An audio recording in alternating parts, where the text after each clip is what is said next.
எல்லாருக்கும் வணக்கம். இந்த வீடியோ எதுக்காக அப்படின்னு சொல்லிட்டு பார்த்தீங்கன்னா, சும்மா நார்மல் வீடியோ. என்னன்னா, அப்பா அம்மா வந்து பார்த்தீங்கன்னா வெளியில் போயிருக்காங்க. அவங்களுக்காக நானும் என் தங்கச்சியும் சேர்ந்து இப்போ ஃபுட் தான் வந்து தயார் பண்ண போகிறோம். என்ன ஃபுட் என்ன ஏது அப்படின்றது வீடியோக்குள்ளே பாருங்கள். தேங்க்ஸ். வாங்க. வந்து பார்த்தீங்கன்னா அரிசி வந்து அடுப்பில் போட்டுட்டேன். அது அடுப்பில் போட்டுட்டு தான் வந்து பார்த்தீங்கன்னா வெஜிடபிள்ஸ்லாம் கட் பண்ண போகிறேன். தண்ணி பத்தாதோன்னு கொஞ்சம் தண்ணி ஊற்றுறேன். ஏன்னா இப்போ வந்து வெஜிடபிள்ஸ் கட் பண்ணுறதுக்குள்ளே வந்து பார்த்தீங்கன்னா இது நல்லா கொதி வந்துடும். வெஜிடபிள்ஸ்லாம் கட் பண்ணிட்டு வரதுக்குள்ளே சாப்பாடு ரெடி ஆகிடும். அதுக்கப்புறம் நம்ம குழம்பு வைக்க ஆரம்பிச்சிடலாம். அதனால தான் ஃபஸ்ட்டு இது வேலையை முடிச்சிடுறேன். இவங்க எல்லாம் கொஞ்சம் தண்ணி ஊற்றிடுறேன். நல்லா தண்ணி ஊற்றியாச்சு.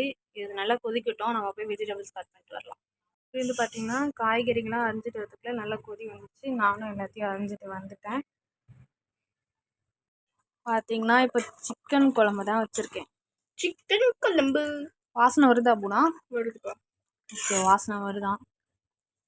எனக்கு காற்று மூக்க உள்ளே விட்டுறாது. எனக்குமே வந்து பார்த்தீங்கன்னா வாசனை வருது. ஒன்றும் கொஞ்சம் சிக்கன் வேகணும். அது வெந்த உடனே நம்ம ஆஃப் பண்ணிடலாம். அவ்வளோதான். அம்மாவுக்கு வந்து பார்த்தீங்கன்னா ஒரு முட்டை போட்டிருக்கேன். இருங்க. நீ போட்டியாக்கா?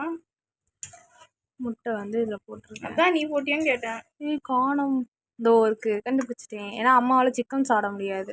ஸோ அதனால் அவங்களுக்காக ஒரு முட்டை ஒரு முட்டை அப்படியே ஃபோனை போட்டு ஃபோன் முட்டை. அவ்வளோதான். இன்னைக்கு இன்னொரு டேஸ் சிக்கன் குழம்பு and white rice. Anna chicken குழம்பு எப்படி இருக்குண்ணா? செம்ம டேஸ்ட் இருக்கு. அம்மா நீங்கள்? உப்புலாம் சரியாக இருக்குது, காரம்லாம் சரியாக இருக்குது, செம்ம டேஸ்ட். நீ போனா நல்லா இருக்குன்னு சொல்ல மாட்டேன்னு சாப்பிட்டு சொல்லு. நல்லா இருக்கு.